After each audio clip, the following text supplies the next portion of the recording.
Getting you there faster. It's your on-time traffic.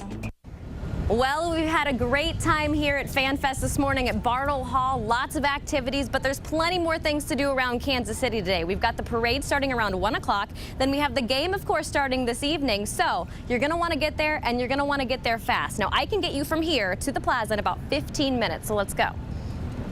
Well, this is definitely not the way that you want to start off your morning commute. And looking at this, for any of you traveling near I-35, this is going to be a major impact for you this morning. Just take a look. I'm going to step out of the way here so you can get the full effect of this. We want to check back in with Natalie Puhr in your on-time traffic center on that crash. Natalie. All right, thank you, Alexis. This is definitely going to be a major impact. Looking at the backup right now on I-35, you can see just how far it extends. You're talking about a backup that at this point is almost to Brighton. So that's quite a distance, and it happened very, very quickly. So I'm anticipating this lasting quite a while. And just want to widen out this shot, take a look at downtown, which is already starting to look a little bit busy on that northbound side of I-35 through that construction area. Again, a couple of different projects along this stretch. Taking 635 as your alternate will be your best bet. Well, we're still tracking a major accident in the Northland. We have a highway closed and a lot of people late for work this morning. We'll give you the plan A and the plan B for how to get around it coming up next. From KCTV5 News, it's your morning at 6 a.m.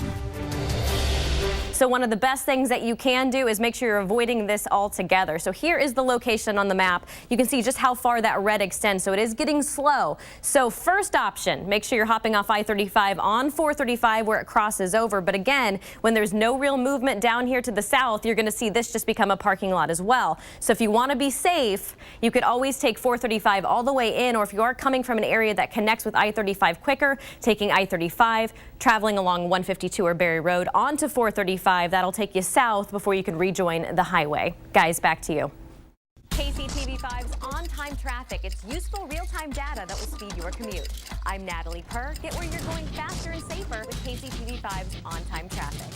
The big story this morning is going to be the aftermath of this explosion. Looking now at 910 West 48th Street, that's where JJ sat. So we're talking about the edge of the plaza. So what's affected by this? We're talking about Bellevue closed and Roanoke, both closed between 47th and Ward Parkway. So that's a long stretch of road that is unusable to everyone at this point. So if you're looking to go from north to south or vice versa this morning, a couple of roads will get you where you need to go. We're talking about Pennsylvania, Jefferson, and Summit. But Alexis, as you mentioned, and Sly James had mentioned, if you can stay away from the plaza today, that will be your best course of action, because there really is no telling right now how long it will take to wrap this up.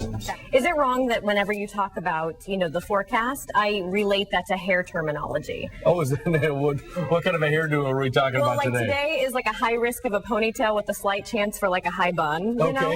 So, ladies. Oh, yeah, that.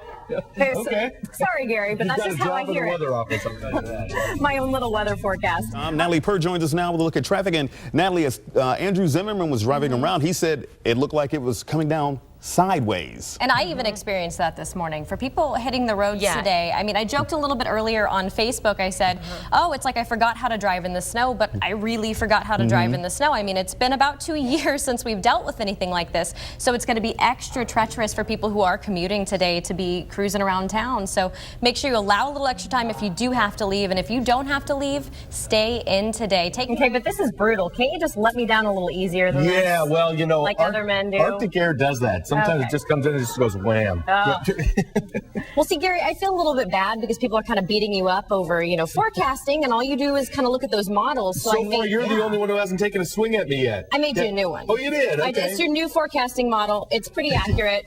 I didn't have my oil pastels, but you can use that going forward. Hang on.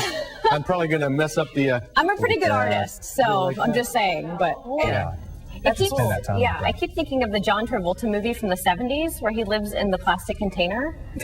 Am I the only one who's seen this movie? I think so. Yeah, I know what you're talking about. Award-winning. So good. But either way, for a good Was this pre-Saturday Night Fever? I don't know. He was really young. He was looking good. He had that great, feathered hair. Really? Oh, yeah. Maybe that's why I remember it so well. Natalie. She's so weird in unexpected ways.